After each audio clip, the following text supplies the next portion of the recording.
ನಮಸ್ಕಾರ ಬಂಧುಗಳೇ, ನೀವು ನೋಡ್ತಾ ಇದ್ದೀರಾ ಅಂಗವಿಕಲರ ಅಂತರಾಳ ದಿವ್ಯಾಂಗ್ಜನ್ ಯೂಟ್ಯೂಬ್ ಚಾನೆಲ್ ಇಲ್ಲಿಯವರೆಗೆ ಸಬ್ಸ್ಕ್ರೈಬ್ ಆಗದೇ ಇದ್ದರೆ ದಯಮಾಡಿ ಚಾನೆಲ್ ಸಬ್ಸ್ಕ್ರೈಬ್ ಆಗಿರಿ, ಶೇರ್ ಮಾಡಿರಿ, ಲೈಕ್ ಮಾಡಿರಿ, ಅಭಿಪ್ರಾಯ ಕಮೆಂಟ್ಸ್ ಬಾಕ್ಸ್ನಲ್ಲಿ ತಿಳಿಸಿ. ಬೆಲ್ ಐಕಾನ್ ಒತ್ತುವುದನ್ನು ತಪ್ಪದೇ ಮರೆಯದಿರಿ. ಲೈಕ್ ಬಟನ್ ಒತ್ತಿದರೆ ಹೈಪ್ ಬಟನ್ ಬರುತ್ತದೆ, ಅದನ್ನು ಒತ್ತಿ ಚಾನೆಲ್ ಪ್ರೋತ್ಸಾಹ ನೀಡಿ. ವಿಶೇಷ ಚೇತನರ ಇಲಾಖೆಯ ಯೋಜನೆಗಳು, ಅಂಗವಿಕಲ ವ್ಯಕ್ತಿಗಳ ಹಕ್ಕುಗಳ ಅಧಿನಿಯಮ 2016ರ ಕಾಯ್ದೆಗಳನ್ನು ಕಾರ್ಯರೂಪಕ್ಕೆ ತರುವುದು ಮತ್ತು ಅದರ ಬಗ್ಗೆ ಜಾಗೃತಿ ಮೂಡಿಸುವಂತಹ ಪ್ರಾಮಾಣಿಕ ಪ್ರಯತ್ನ ಮಾಡಿರುವ ವರದಿಗಳು ಮಾತ್ರ ಪ್ರಸಾರ ಮಾಡುವ ರಾಜ್ಯದ ಏಕೈಕ ಯೂಟ್ಯೂಬ್ ಚಾನೆಲ್ ಅಂಗವಿಕಲರ ಅಂತರಾಳ ದಿವ್ಯಾಂಗ್ಜನ್ ಯೂಟ್ಯೂಬ್ ಚಾನೆಲ್.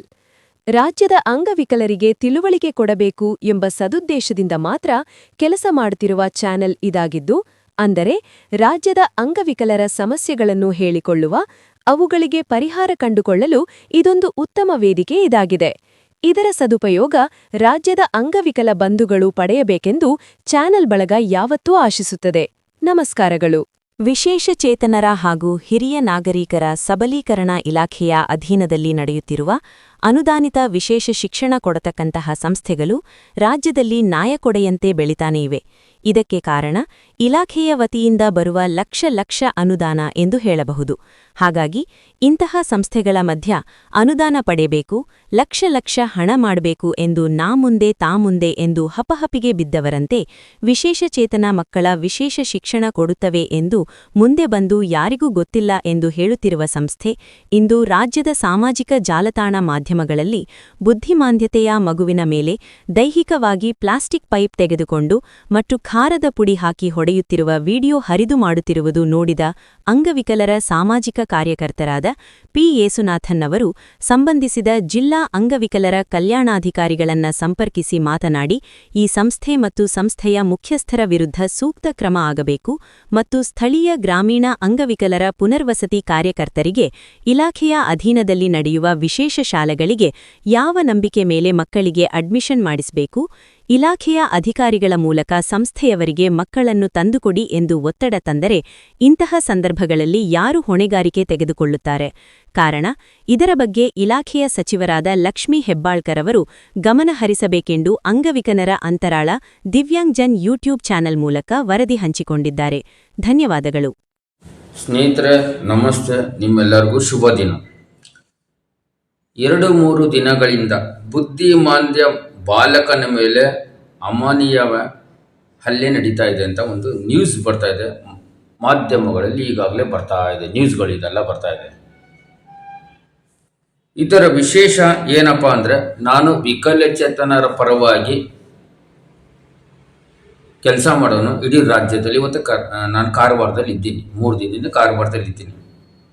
ನಮ್ಮ ಮಾಧ್ಯಮ ಅಂಗವಿಕಲರ ಅಂತರಾಳ ಯೂಟ್ಯೂಬ್ ಚಾನೆಲ್, ಇವರು ಕೂಡ ವಿಕಲಚೇತರ ಪರವಾಗಿ ನಾವಿಬ್ಬರು ಕೈ ಜೋಡಿಸಿ ಕೆಲಸ ಮಾಡ್ತಾ ಇದ್ದೀವಿ, ಉಚಿತವಾಗಿ ಸರಿಯಾದ ಮಾಹಿತಿ ಪಡ್ಕೊಂಡು. ಬುದ್ಧಿಮಾಂದ್ಯತೆ ಮಕ್ಕಳು ಕರ್ಕೊಂಡೋಗಿ ಬಿಡೋದು VRW URW. ಇವರಿಗೆ ಹೇಳ್ತಾರೆ, ನಮಗೆ ಈ ಹಾಸ್ಟೆಲ್ಗೆ ಮಕ್ಕಳನ್ನ ತಂದು ಕೊಡಿ ಅಂತ ಹೇಳ್ತಾರೆ. ಈಗ VRW URW ಅವರು ಮನೆಗೆ ಹೋಗಿ ನೋಡಿ, ಇವತ್ತು ಸ್ವಲ್ಪ ಜನ ಕೆಲಸ ಮಾಡ್ತಾ ಇದ್ದಾರೆ. ನನಗೆ ಗೊತ್ತಿರುವ ವಿಷಯ, ಮಕ್ಕಳು ಚೆನ್ನಾಗಿರಲಿ ಅಂತ VRW ಗ್ರಾಮೀಣ ಪುನರ್ವಸತಿ ಕಾರ್ಯಕರ್ತರು ಇರ್ತಾರಲ್ಲ, ಅವರು ಹೋಗಿ ಅವ್ರಿಗೆ ಮಕ್ಕಳನ್ನ ಬಿಡ್ತಾರೆ. ಯಾಕಂದರೆ ಇವ್ರಿಗೊಂದು ಆಸೆ ಇರುತ್ತೆ, ಮಕ್ಕಳು ಪಾಪ ಮನೇಲಿರೋ ಬದಲೇ ಇಲ್ಲಾದರೂ ಸ್ವಲ್ಪ ಏನಾದರೂ ನೋಡ್ಕೊಂಡು ಸ್ವಲ್ಪ ವಿದ್ಯಾಭ್ಯಾಸ ಕೊಟ್ಟರು ಅವ್ರ ಭಾಷೆಯಲ್ಲಿ ಬರ್ತದೆ ಅಂತ. ತಂದೆ ತಾಯಿಗಳು ನೇರವಾಗಿ ಯಾರನ್ನ ನಂಬ್ತಾರೆ? ಇಲ್ಲಿ ಮಾನ್ಯ ಸಚಿವರನ್ನ ನಂಬೋದಿಲ್ಲ, ಮಾನ್ಯ ಸಚಿವರ ಹತ್ರ ಹೋಗೋಕ್ಕೆ ಆಗೋಲ್ಲ. VRW MRW ಸ್ಥಳೀಯರಿದ್ದರಿಂದ ಅವ್ರನ್ನ ನಂಬಿ ಬಿಡ್ತಾರೆ. ಈಗ ಇಲ್ಲಿ ಈ ರೀತಿ ನಡೆದ್ರೆ ಪಾಪ ಮನೇಲಿ ಏನಾಗ್ತದೆ, ಎಲ್ಲ ಇವ್ರ ಮೇಲೇ ಸಮಸ್ಯೆ ಆಗೋದು. ನಮ್ಮ ಇಲಾಖೆ ಸುತ್ತಮುತ್ತ ಇಲ್ಲಿರುವ VRW URW ಮೇಲೆ ಈ ಥರ ಬರ್ತದೆ.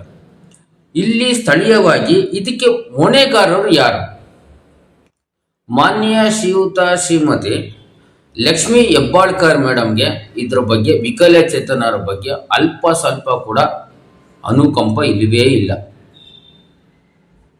ಏಕೆಂದರೆ ವಿಕಲಚೇತನರ ಮೇಲೆ ಅನುಕಂಪ ಇದ್ದಿದ್ರೆ ಇವರಿಗೆ ತಿಂಗಳಿಗೆ ನನಗೆ 800 ರೂಪಾಯಿ ಪಿಂಚಣಿ ಇದೆ, ನಾನು 65% ತಾರತಮ್ಯ ಇಲ್ಲ, ಎಲ್ಲರಿಗೂ ಒಂದಿಗೆ ಮಾಡ್ತಿದ್ರು. ಮಾನ್ಯ ಶ್ರೀಯುತ ಶ್ರೀಮತಿ ಲಕ್ಷ್ಮೀ ಹೆಬ್ಬಾಳ್ಕರ್ ಮೇಡಮ್ಗೆ ತುಂಬ ಹತ್ರ ಬರೋದು ಅಂಗನವಾಡಿ ಆಶಾ ಕಾರ್ಯಕರ್ತರು ಮಾತ್ರ ಅವ್ರಿಗೆ ಗಮನಕ್ಕೆ ಬರ್ತದೆ. ವಿಕಲಚೇತನರು ಹಾಗೂ ಹಿರಿಯ ನಾಗರಿಕ ಬಗ್ಗೆ ಗೊತ್ತೇ ಇರೋದಿಲ್ಲ. ಮತ್ತು NGOಗಳನ್ನ ಹೇಗೆ ಮೇಂಟೈನ್ ಮಾಡ್ತಾರೆ ಇವರು? ಅದರಲ್ಲಿ ವಿಶೇಷವಾಗಿ ಜಿಲ್ಲಾ ಅಂಗವಿಕಲರ ಕಲ್ಯಾಣಾಧಿಕಾರಿಗಳು ಕೆಲವು ಜನ ತುಂಬ ವಿಕಲಚೇತನ ಬಗ್ಗೆ ಇದ್ರ ಬಗ್ಗೆ ಕಾಳಜಿ ವಹಿಸೋದು ಇಡೀ ಕರ್ನಾಟಕ ಇತಿಹಾಸ ಪುಟಗಳಲ್ಲಿ ನಾನು ಒಬ್ಬರು ಹೆಸರು ಹೇಳಕ್ಕೆ ಇಷ್ಟಪಡ್ತೀನಿ. ಜಿಲ್ಲಾ ಅಂಗವಿಕಲರ ಕಲ್ಯಾಣಾಧಿಕಾರಿಗಳ ಶ್ರೀಯುತ ತುಂಬ ನನಗೆ ಆತ್ಮೀಯರು ಅಂತ ಹೇಳಂಗಿಲ್ಲ, ತುಂಬ ಅವರು ಕೆಲಸ ಮಾಡ್ತಾರೆ. ಅವರು ಕೃಷ್ಣಮೂರ್ತಿ ಅವರು ನನಗೆ ಆತ್ಮೀಯರು ಯಾರು ಅಂದರೆ ವಿಕಲಚೇತನಕ್ಕೆ ಕೆಲಸ ಮಾಡ್ತಾರೆ. ಅವ್ರ ಪರವಾಗಿ ವಿಕಲಚೇತನ ಕೆಲಸ ಮಾಡೋರು. ಇವ್ರ ಹತ್ರ ಯಾವುದೇ ವ್ಯಕ್ತಿ ಇಡೀ ರಾಜ್ಯದಲ್ಲಿ ಆಗಲಿ ಇಡೀ ಭಾರತದಲ್ಲಿ ಸರ್ ನಮಗೆ ಒಂದು ವೀಲ್ ಚೇರ್ ಬೇಕು ಅಂತ ಕೊಟ್ಬಿಡ್ತಾರೆ. ಅವ್ರ ಹತ್ರ ಇಲ್ಲ ಅಂದ್ರೂ ತರಿಸ್ಕೊಡ್ತಾರೆ. ಎಲ್ಲ NGOಗಳಲ್ಲೂ ಹಾಸ್ಟೆಲ್ಗಳನ್ನ ಅವ್ರು ಬಂದು ಈಗಲೇ ಮಹಿಳಾ ಮತ್ತು ಮಕ್ಕಳ ಇಲಾಖೆಯಿಂದ ಬಂದಿದ್ದು ಎಲ್ಲನೂ ಕರೆಕ್ಟಾಗಿ ಪರಿಪಾಲಿಸೋದು ಇದೇ ರೀತಿ ನಡಿಬೇಕು ಅಂತ ನಿಂತ್ಕೊತಾರೆ. ನಮ್ಮ ಬೆಂಗಳೂರು ಸಮುದ್ರ ತುಂಬ ಅದ್ಭುತವಾದ ಕೆಲಸ ಮಾಡ್ತಾರೆ. ಅವರ ಕಾರ್ಯಕ್ರಮಗಳು ನೀವು ನೋಡ್ಬೇಕು, ನಾನೇ ವಿಡಿಯೋ ಮಾಡೋದು. ಇನ್ನು ಬೇರೆ ಕಡೆ ಎಲ್ಲ ಹೇಗೆ ವ್ಯವಸ್ಥೆ, ಇವತ್ತು ಬಾಗಲಕೋಟೆಯಲ್ಲಿ ಒಂದು ಘಟನೆ ನಡೆದಿದ್ದು ನಿಮ್ಗೆಲ್ಲರಿಗೂ ಗೊತ್ತಿರುವ ವಿಷಯ. ನನ್ನ ಹತ್ರ 33 ಜಿಲ್ಲೆದು ನಂಬರು ನನ್ನ ಹತ್ರ ಇದೆ, 31 ಜಿಲ್ಲೆ ನಂಬರು DDW ನಂಬರ್ ಇದೆ ನನ್ನ ಹತ್ರ. ಈ ರೀತಿ ನಡೆದಿರೋದಕ್ಕೆ ಹೊಣೆಗಾರರು ಯಾರು? ಅದರಲ್ಲಿ ಮುಖ್ಯವಾಗಿ ನಮಗೆ ತುಂಬ ಕಷ್ಟಕರ ಕಷ್ಟದ ವಿಷಯ ನಾನು ಹೇಳೋದಾದ್ರೆ ಮಾನ್ಯ ರಾಜಾಯುಕ್ತರು ದಾಸು ಸೂರ್ಯವಂಶಿ. ಈ ವ್ಯಕ್ತಿಗೆ ಏನು ಬರೋದಿಲ್ಲ. ಈ ವ್ಯಕ್ತಿ ವಿಸಿಟ್ ಮಾಡಬೇಕು, ಎಲ್ಲ ಏನೇನೈತೆ ನೋಡ್ಬೇಕು. ಹೋಗೋದೇ ಇಲ್ವೇ? ಪ್ರವಾಸ ಕೈಗೊಂಡಿರೋದೇ ನಾನು ನೋಡಿಲ್ವಲ್ಲ. ಮಹಿಳೆಯರಿಗೆ ಸಮಸ್ಯೆ ಇದ್ರೆ ಶ್ರೀಮತಿ ಲಕ್ಷ್ಮೀ ಚೌಧರಿ ಮೇಡಮ್, ಮಾನ್ಯ ಶ್ರೀಯುತ ಶ್ರೀಮತಿ ಲಕ್ಷ್ಮೀ ಚೌಧರಿ ಮೇಡಮ್ ಹೇಗೆ ಪ್ರವಾಸ ಕೈಗೊಳ್ತಾರೆ ಆ ಥರ ಕೊಳ್ಬೇಕು. ನಮ್ಮ ನಿರ್ದೇಶಕರು ಕೂಡ ಇದ್ರ ಬಗ್ಗೆ ಗಮನ ಹರಿಸೋದಿಲ್ಲ. VC ತಗೊಂತಾರೆ, ಅದೇನಕ್ಕೆ ತಗೊಂತಾರೆ, ವಿಡಿಯೋ ಕಾನ್ಫರೆನ್ಸ್ ತಗೊಂಡ್ರೆ ಅದೇನಕ್ಕೆ ತಗೊಂತಾರೆ ಗೊತ್ತಿಲ್ಲ. ಈಗ ಯಾರು ಇದಕ್ಕೆ ಹೊಣೆಗಾರರು? ಈ ಥರ ಮಾಧ್ಯಮದಲ್ಲೆಲ್ಲ ಬರ್ತಾ ಇದೆ, ಹರಿದಾಡ್ತಾ ಇದೆ, ತುಂಬ ಹರಿದಾಡ್ತಾ ಇದೆ ಇದೆಲ್ಲ. ಇದ್ರ ಬಗ್ಗೆ ಕೂಡ ನಾನು ವಿಡಿಯೋ ಕೂಡ ರೆಕಾರ್ಡ್ ಮಾಡಿದ್ದೀನಿ ನಾನು. ಈ ರೀತಿ ಹರಿದಾಡ್ತಾ ಇದೆ. ಅದರಿಂದ ಪ್ರತಿಯೊಬ್ಬರಿಗೂ ನಾನು ಸಿಂಪಲಾಗಿ ಹೇಳಬೇಕಾದ್ರೆ ಇದಕ್ಕೆ ಹೊಣೆಗಾರರು ಯಾರು? ಸ್ಥಳೀಯರು ಯಾರು ವಹಿಸ್ಕೊಳ್ತಾರೆ? ಈ ಥರ ಹೊಡೆದುಬಿಟ್ಟು ಒಂದು ಬುದ್ಧಿಮಾಂದ್ಯತೆಗೆ ಹೋಗಿ ಒಂದು ಹೊಡೆದಿದ್ದಾರೆ ಅಂದರೆ ನಮಗೆ ಏನು ಮಾಡಬೇಕು, ಹೆಂಗೆ ಹೇಳಬೇಕು ನಮಗೂ ಗೊತ್ತಿಲ್ಲ. ಈಗ ಮಾಧ್ಯಮದಲ್ಲಿ ಬಂದ್ಬಿಟ್ಟಿದೆ, ಈಗ TV ಚಾನಲ್ ಎಲ್ಲ ಬಂದೈತೆ. ಈಗ ಯಾರು ಹೊಣೆಗಾರರು ಇದಕ್ಕೆ? ಅದು ನಮಗೆ ತುಂಬ ದುಃಖಕರ ವಿಷಯ. ನುಂಗಲ ಆಗ್ತಾನೆ ಇಲ್ಲ, ಆ ರೀತಿ ಆಗ್ತಾ ಇದೆ. ಇದ್ರ ಬಗ್ಗೆ ನಾನು ಒಂದು ಸಣ್ಣ ವಿಡಿಯೋ ಮಾಡಿದ್ದೀನಿ. ಹೇಳೋಕ್ಕೆ ಆಗ್ತಾ ಇಲ್ಲ, ನನಗೆ ಅಷ್ಟು ದುಃಖ ಆಗ್ತಾಯಿದೆ. ಆದರೂ ಕೂಡ ಇದನ್ನು ಗಮನ ಹರಿಸ್ಬೇಕು. ಸಂಬಂಧಪಟ್ಟ ಮಾನ್ಯ ಶ್ರೀಯುತ ಶ್ರೀಮತಿ ಡಾಕ್ಟರ್ ಶಾಲಿನಿ ರಜೀಶ್ ಮೇಡಮ್, ದಯವಿಟ್ಟು ಇದ್ರ ಬಗ್ಗೆ ಗಮನ ಹರಿಸಿ. ನಿಮ್ಮ ಕೈಲಿ ಮಾತ್ರ ನಮ್ಮ ರಾಜ್ಯನ ಒಂದು ರೀತಿಯಾಗಿ ತಗೊಂಡು ಬರೋಕ್ಕೆ ಸಾಧ್ಯ, ಯಾರ ಕೈಲೂ ಆಗೋದಿಲ್ಲ. ಅದರಿಂದ ನಾನು ಒಂದು ಚಿಕ್ಕ ಜಾಗೃತಿ ಮೂಡಿಸೋಕ್ಕೆ ನಾನು ಒಂದು ವಿಡಿಯೋ ಮಾಡಿದ್ದೀನಿ. ಇದು ನಮ್ಮ ಚಾನೆಲ್ನಲ್ಲಿ ಬರ್ತದೆ. ಧನ್ಯವಾದ.